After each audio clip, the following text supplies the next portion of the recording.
Hello, in this video I'm gonna show you how to change screen colors on Xiaomi 14T and 14T Pro. In order to adjust the colors of the screen, we need to go to the settings. In the settings, you want to scroll down and go to display and brightness.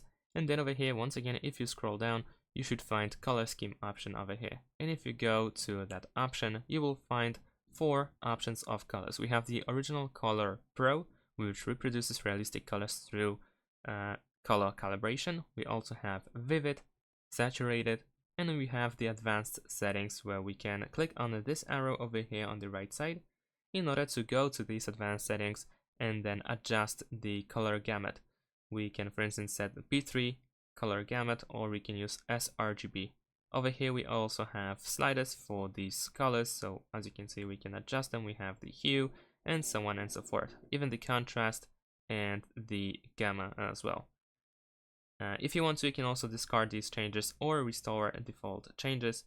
If you go back, you can also enable and disable adaptive colors over here, and the colors will adjust to the ambient light.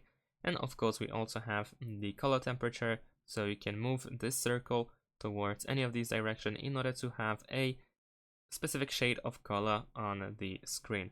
Of course, over here at the bottom we also have 2 presets, or actually 3, because we have warm, cool, and default, and of course we can also set it to custom. And that's it. Thanks for watching, leave a like and subscribe to my channel, and see you in my next videos. Bye!